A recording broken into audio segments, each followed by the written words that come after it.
we got tight ends coach Blaine Stewart. Questions for Coach Stewart? So, Blaine, just give us a quick overview of your position, what the tight ends look like through the spring. We know Cole's not going, but what's everybody else doing? Yes, sir. Well, obviously, yeah, Cole, coming off of rehab, he's doing really well.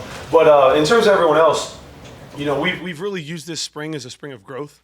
Obviously, that message has been set by the head coach about, getting better in incremental ways across the board. So, everyone's been trying to get some reps, and we've really just been trying to take a stride individually and then therefore collectively. So, guys are working hard. We're not really changing much of our schematics. We're going normal install first and foremost, which has been great. And guys are just trying to get better daily. And just finished number 10, so got a couple more opportunities, but it's going quick. So we're happy where we are, but there's still a lot of work to do, obviously. What areas work to do? What if you could have a magic wand and say, this is where we need to be better? Yes, sir. Magic wand, I think collectively we just got to grow in terms of guys finding roles on the team. I've touched on that before. I think, Traylon Davis, for example, trying to increase his role. Now he's getting a lot more opportunity to shine in the pass game as opposed to just, kind of being the point of attack blocker.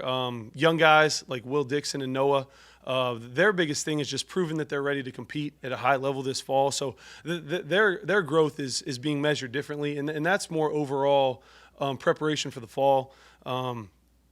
Jack, high school senior, early enrollee, he's kind of, taking it all in, and he's been eager and willing, and his thing is just hitting the ground running, trying to match what the older guys know. He's playing catch up, but that's fine. Everyone's on their own path. So overall, I would just say continuing to improve in certain things that guys can find a role this fall. That's the biggest thing we're looking for, is just proving that you're ready to help us. You've got some that are good pass catchers. You've got some that are good blockers. Who's the most well-rounded right now? Right now, Traylon Davis is in an excellent spot physically. He's made some plays down the field. I'm not sure if you guys were at practice in the stadium a couple weeks ago. Man, he probably had, 6 or 7 catches, which would have basically doubled last year. So Traylon's in a good place. Overall, a guy like Will Dixon has great physical skills. So I would say, he's probably the most well-rounded in terms of size, the ability to run and stretch the field, the ability to play strong. So those are two that come to mind right off the bat. You'll say it was a big spring for Will. Have you seen what you wanted to see out of his development so far? Yeah, for sure. Will knows, it's kind of time to grow going into his third year, just his second spring ball. But Will's biggest thing is being able to play multiple positions. A guy like Will, to help us this fall, has to be able to play, 11 personnel tight end. He's got to be able to play 12 personnel both tight ends, be able to play numerous spots in that. So, Will's taken a step. There's still plenty of next level execution, I call it. Will can get on the board and draw any play, but we got to make sure that in all young tight ends that when that picture changes as of a defense, that the intricacies of the why. And Will has started to show that, and it's only getting better throughout spring. What is the hump for young tight ends to get over to where they're ready to play? First, you got to know what to do always. That's the you got to get off the bus knowing what to do. And then second, it's the confidence to execute no matter who you're going against. When a true a high school senior, true freshman, gets thrown in the fire and has to block Sean Martin on the goal line, like happened this weekend, there's some trial by error there. But I think the biggest thing is understanding your job and executing it at a high level regardless of what the defense does. And really, Traylon touched on it last week, kind of that welcome to college football moment. When the picture changes or it's not the look you anticipated, still being able to execute, that's when a young tight end is ready. What do you ask Cole Taylor to do? Obviously, he's limited in practice stuff, but I'm sure classroom, things like that. What are you working with Cole on? Cole and I are on a very individualized plan, and we have been since January. I think the biggest thing for him is maximizing his physical his physical development as much as he can push himself, and that starts in numerous phases. That starts with the training staff, that starts with the strength staff, that starts with nutrition and really taking care of his body. He's doing a good job pushing that and being ahead of schedule, I would say, on his rehab. And then in terms of classroom work, we are studying what he did last year. We're studying what we want to, kind of take to the next level in terms of schematics and skill set added to his disposal. We're studying guys. We're studying former college tight ends that have came out and been successful earlier in their NFL career, like Trey McBride out of Colorado State and Laporta, who's now with the Detroit Lions. So we're studying guys, and my biggest thing for him is like, look, when you put senior film out there, this is what it needs to look like, because those guys have obviously been very successful at the next level early in their career, and that's his goal, and that's my goal to prepare him for the next level. And we're really trying to maximize classroom time, walkthrough time, doing some individual on the side, during special teams or whatever period that may be, pushing him and really emphasizing the things we want, taking his receiving ability to the next level, but also, being more stout in the run game. And that starts with flexibility, which he's improved. That starts with, mobility, being able to play with the lower base. Because, it's no secret that 6'7" guys, no matter who you are, you got to be able to bend. So we're trying to take that to the next level. But Cole's on a great trajectory to come back here whenever that clearance comes and help us and have a great summer. That's our goal.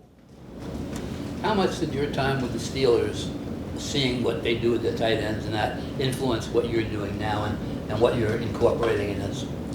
I think that shows last year. We really did incorporate the tight end, and that was kind of, when I sat here a year ago, it was kind of trust that we were going to do so. And I wouldn't say it was specific to my time in Pittsburgh, but general football. Coach Brown is big on professional development, so we've studied college offenses, pro offenses. Like I said, I've individually studied tight ends. So we're trying to just take what fits our current system and how we can apply it to not only the tight end position, but also the overall just skill positions that can help us schematically and put our guys in a position to be successful and let their God-given gifts take over from there. But we have studied, numerous levels, whether it's people in college are doing a good job, or NFL teams, or specific cut-ups that we've studied. We're taking a general approach and kind of trimming it down to what fits us. Tight ends depend on who they are and what their skills are, or do you try to fit them to what you want them to do? That's a great question. I would say first and foremost, it's got to fit the overall offensive philosophy, and then yes, it does.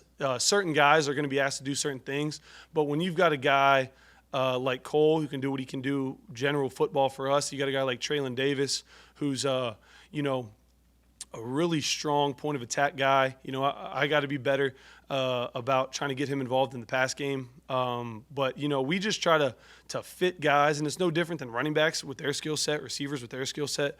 We're trying to put guys in position to help us, whatever their God-given abilities are, that we can maximize as a total offense. The goal then is to get a tight end out there that doesn't predict what you do. Correct. It comes back to the well-rounded part, right? Oh yeah, absolutely. Well-rounded, and we were very thoughtful last year with our self-scout, trying to not be predictable. Now, if it's 3rd and 9 and we got 11 personnel with one tight end in the game, it's probably going to be Cole Taylor. But on 1st and 2nd down, we were trying to be very, very unpredictable with who we're asking to do what and our sequence of motion. So we're always trying to camouflage that as an offense. But I would say the more guys that can do more things football-wise, it just makes you a better offense and less predictable, as you mentioned. 16 months ago, whatever it happened to be. So what have you learned in that time, leading your own room, recruiting, all those things in the college game that maybe you didn't have to do in the professional level? Yes, sir. So first and foremost, I think the biggest thing is time allocation. Last year, I was kind of the new guy on staff, so I was hitting the ground running with trying to get the guys ready for practice. Like you said, maintain those recruiting relationships, try to get top guys on campus for spring ball. I think the biggest thing I learned is just time allocation, and there's never enough time in the day, so you got to be efficient with what you do. And I think I've grown in that area. I felt way more comfortable this January recruiting than I did last year. I know I only got out a couple days last year before the dead period started, but really excited for May.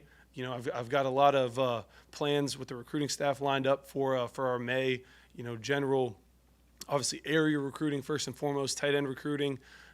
Trying to get things set up for official visits and things of that nature. I think I've grown in numerous ways, and that's just being put in the position. Until you're really in it, you don't know what's the important thing. But now I have a good feel of kind of where we need to be on a calendar basis, where I should ask our guys to be in terms of football, in terms of install, in terms of just growth throughout the spring. And I do feel more comfortable this year. You mentioned time allocation. That's kind of interesting because a lot of pro coaches come back to college and they find, whoa, we don't have the time we thought we had with them. Whereas before, in the pros, you had more time. I don't know if it's unlimited time. So I guess you have to kind of work smarter, don't you? Yeah, you definitely have to work smarter. These guys still have class at 1 o'clock, which is a great thing. So, I got to be efficient with my time.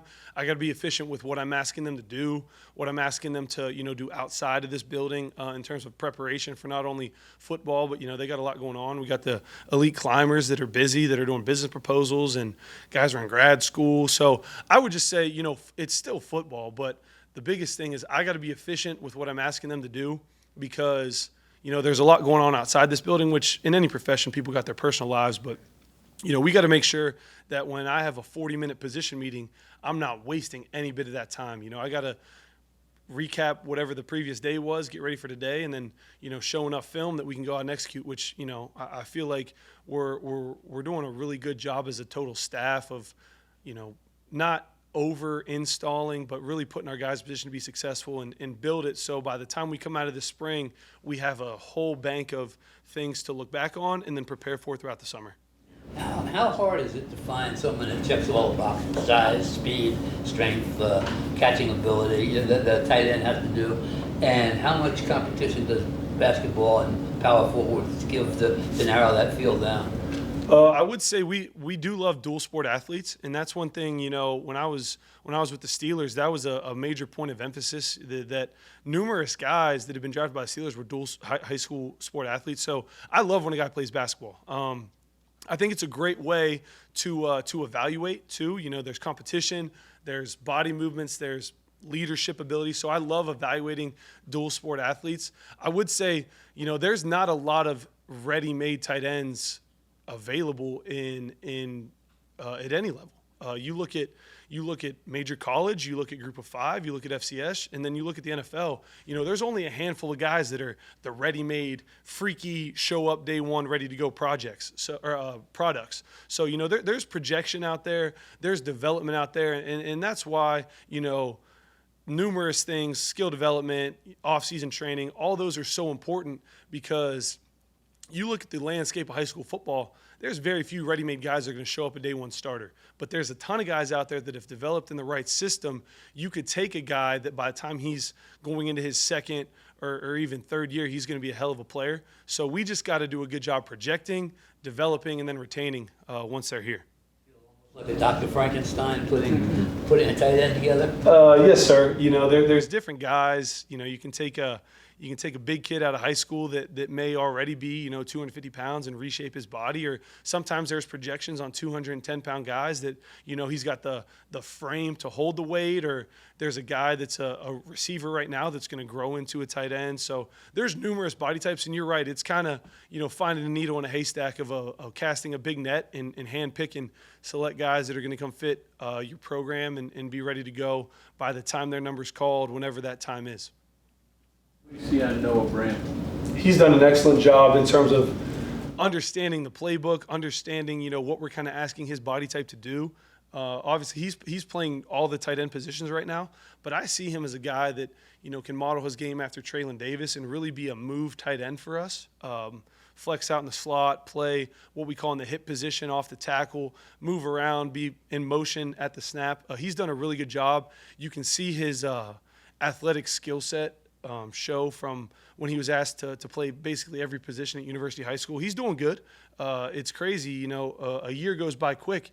He hasn't even been here a full calendar year yet. He was playing high school baseball this time last year, so his best football is in front of him. He's gained weight. He's north of 240 in terms of weight, so that'll continue to go up, and the more he gets comfortable gaining that weight and playing physical, that's the big thing I want from him, is I want him to be a hammerhead and really take that, off the ball tight end that runs counter, that runs split zone, and really sets the point of attack for us. I think he's done that, and I think he'll be able to do that for us for numerous years moving forward. You mentioned growth with yourself. You talked a little bit about recruiting. That was very new for you. So what did you learn with that? What were the hard pieces when you had to go on the road and recruit?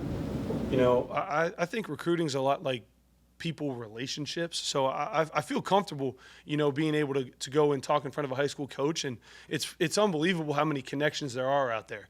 I'm walking into a high school in rural North Carolina, and there's a high school coach that pulls out a letter from my dad from 2009, and he was an assistant coach. He wasn't even on my list, and we got to talking. He was like, "Hey man, look at this letter." He used to come up here to retreats when he was in Southern Virginia. So things like that are unbelievable. So the relationships that I've tried to build and cultivate over the last year have been good, and I'm thankful for those opportunities to have connections with a big network that I'm fortunate to have in coaching or whatever. I think a big thing is finding a way to never take no for an answer, like trying to get a guy on campus. I learned I need to be the aggressor. You'd rather them say, "All right, coach, like we get it," as opposed to being too passive. So I definitely had to flip that mindset of, if a kid can't come this weekend, well, I need to press a little bit more and really try to go through the coach or a trainer in the area and really find a way to push myself in recruiting. Recruiting is not a passive game, and I learned that very quickly. So the growth in recruiting has been great. I think one thing that's been awesome is the areas that I have. I have connection with my Virginia and Western Maryland from my time at James Madison and playing schools like Martinsburg, and played baseball against Jefferson numerous times in high school. Western PA that I'm in now, have great relationships there from my time in Pittsburgh, from people I know. Like I got a buddy that played at certain high school in Western PA. Well, I'm going to tell the coach that, and then it kind of lets his guard down. And he's like, "All right, I'll take care of this guy." So, and then going up to Buffalo, Rochester, New York, building relationships up there through former Mountaineer alumni. I feel good about that. My time in Indianapolis, I feel like, you throw a dart in the Indianapolis schools, I know somebody that's connected to the program, whether that's a former Steelers coach or, Pat McAfee or whatever. So I try to use every recruiting connection I can get to get my foot in the door and get a kid on campus and show them once they're here that, man, West Virginia is a heck of a place to be, and you can achieve anything you want to in these walls. Blaine, did you have a welcome to college football moment? That's a great question. As a coach? That's a great question. When you are playing in front of 110,000 people at Penn State and you're on the silent count, and the first play of the season is 2 tight ends trying to block a first-round pick, yeah, that's a welcome to college football moment, We ended up gaining about 8, so I took a deep breath, and then it just became football. But that was a welcome to college football moment. One thing I learned, too, is, you always got to have a plan B. Cole had a minor injury that made him miss a couple plays against Texas Tech, and, there's plays for Cole in the game, and, we still got to go execute. So making sure guys are ready, that was a welcome to college football moment. Recruiting, when you think you got a kid lined up for an official visit and then he calls you 48 hours before, that's a welcome to college football moment that he wasn't coming. So, there's always growth. And I would just say, I'll still probably have some welcome to college football moments. It's never ending, but it's been a great journey, and I'm just fired up and thankful, and going to be just as eager as I ever was going into full year number 2. One more recruiting, just the quantity of people you all targeted and tried to get here. I understand that, but it's not like they all fit into one canister. They're different sizes, abilities, I'm assuming, too. How much of that is what you're talking about, where you might not have an ideal that's ready to hit the ground as a finished product, but he starts at this and you can add that, or he starts at that and you can add this? Like, there has to be something, I don't know if it's a core, but there has to be like a foundation you can build off of to get toward the all-around. No, absolutely. I hear what you're saying. So the biggest thing I would say with that is there are non-negotiables to the position.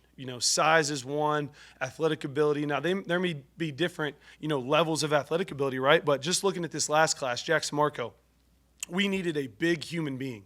So when I'm recruiting, if they didn't check the initial boxes of the size we needed for the on-the-ball tight end that was our goal to sign in this class, there could be great players that didn't really fit that. So I would say it all comes back to the vision of what you're trying to get in a class. It's no different than an NFL draft. If you got a guy in Pittsburgh like Pat Freiermuth, well, you drafted Darnell Washington to be his complement, right? They go really well together in their matching skill sets to combine for a great tight end room. So that's key right now in our recruiting.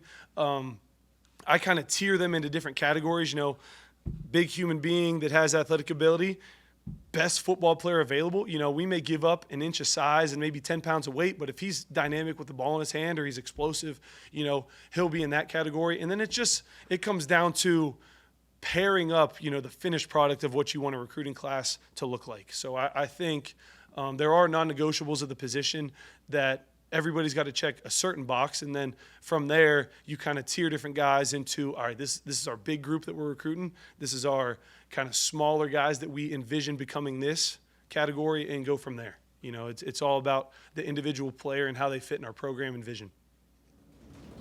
You doing fullbacks? Yes, sir. Yeah, we got some fullbacks going on. Yeah, so tell me a little bit about Colin McBee. So I would say Traylon Davis, first and foremost. You know, if we lined up there and threw a couple extra linemen in and it was a big goal line set, Traylon Davis, like we had 2 fullbacks last year with Luke and Traylon. Traylon will still have some fullback in his game, and we're trying to add to that. But Colin McBee has done an excellent job. He's done a good job really knowing 3 positions. He can play tight end in certain personnel groups. He plays fullback when we go tight end and a fullback sets. And he's also, you know, played running back before from his background his freshman year with Coach Scott. So Colin's done a great job. I think he's going to find a role similar to Luke Hamilton. You know, I don't want to put a number on his snap counts this year, but I would feel very comfortable with Colin's ability to go in specific, you know, down and distance packages, whether it be 3rd and short or on the goal line, and have the ability to run the lead blocking like we asked Luke Hamilton to do last year. They're very similar. And Colin's still a young guy. I feel like everyone loves him, and that makes me think he's been here forever. No, he's still a young guy too. So he will only continue to get better. He's excellent in the weight room. He's a smart young man. He's a great kid, and he's well liked. So, you know, we got to find a role, and I got to make sure I push for a role for Colin McBee, and I'm excited about him. Regards to Traylon, how do you know, or I guess how do you feel like you know when a guy is ready to take on a bigger role as a receiver when he hasn't had much opportunity to do so? Yes, sir. I would say the first thing that I noticed coming off the bowl game this year when we were back in January is his development with his body physically. He's really dedicated himself, and that was one of the things we talked about in January. You know, he's always kind of been the you know, big, strong, you know, love his physicality. But if he wants to take that next step, we work with our nutrition staff. There's a recomposition process of his body, and he did that. He didn't lose any weight, but his body fat went down by about 3%. And you see it in the winter drills of change of direction, and you're like, all right, Traylon's moving pretty good. So with Cole out, when we put 1 tight end on the field, you know, Traylon's the first to take the ball this spring. So I'm like, hey, let's go. And I'm the type of guy that I'm going to have to be proven that someone can't do something as opposed to put him in a box. So we've tried to put him in spots, and, you know, he's done well. He's taken steps. There's definitely things he's seen that he's like, okay, I need to improve on this. And he feels that throughout the spring. And I just think putting him in a position to show it as opposed to say he can't do it is one thing I got to do as a coach, and that's been my goal for him. But he's done the work, and now it's just, you know, reaping the benefits and taking it to the next level. All this conversation about players maybe growing into different roles or positions, where does TJ Johnson kind of figure into? I know he's a receiver now, I guess, but is he definitely a receiver? Could he be a tight end in the future, or is it TBD? No, TJ's doing a great job. He has the flexibility to play both. He's played some outside receiver, some inside receiver.